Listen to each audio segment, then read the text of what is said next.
On March 3rd, 1993, the movie Groundhog Day was released. It stars Bill Murray as an embittered reporter whose life gets stuck in a time loop and has to live the same day over and over again. 5 months later, the movie 1201 was released. It stars Jonathan Silverman as an embittered office worker who gets stuck in a time loop and is forced to live the same day over and over. Here's the thing, 1201 was the original movie.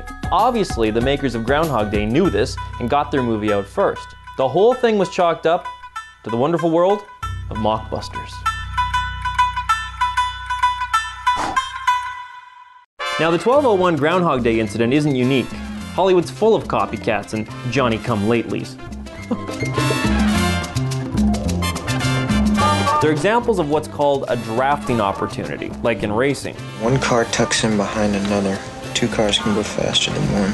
Now here's where it gets interesting.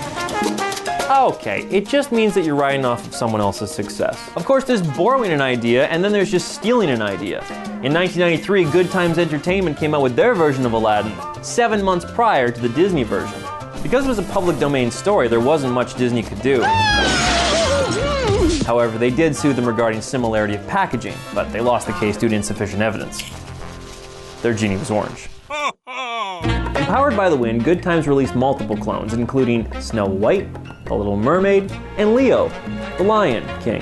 From here, Mockbusters were off and running, and companies started a cat and mouse game of how much they could rip off without ripping it all off. One of the most famous and successful groups of thieves is the Asylum. Their team of legitimate filmmakers has created such wonderful classics as Sunday School Musical, Snakes on a Train, and Chop Kick Panda. No-go on the dojo tonight-o. But the Mockbuster spreads far beyond the borders of Hollywood, and if you think that America has trouble prosecuting their own, it gets even worse worldwide. Brazilian company Brinquedo makes their money pillaging Pixar movies, taking the plots, the characters, everything. That's how you beat the competition.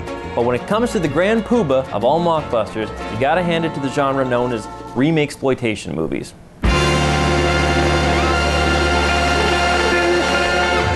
Popularized in Istanbul during the 1970s, oh, that's okay.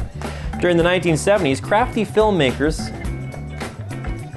physically chopped up successful blockbusters and created their own Frankenstein versions using the stolen parts.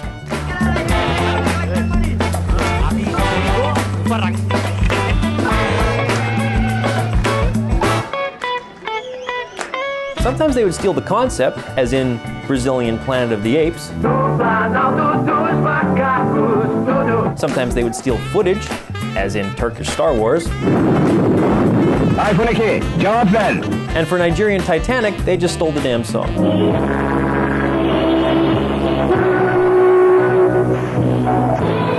For better or for worse, the Mockbuster is a part of the industry, and while it may be the red-headed stepsister of movies, it definitely has its place.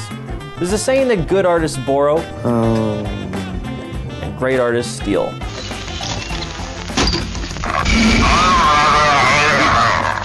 And this is a good thing. I mean, how else would we have gotten Indian Thriller?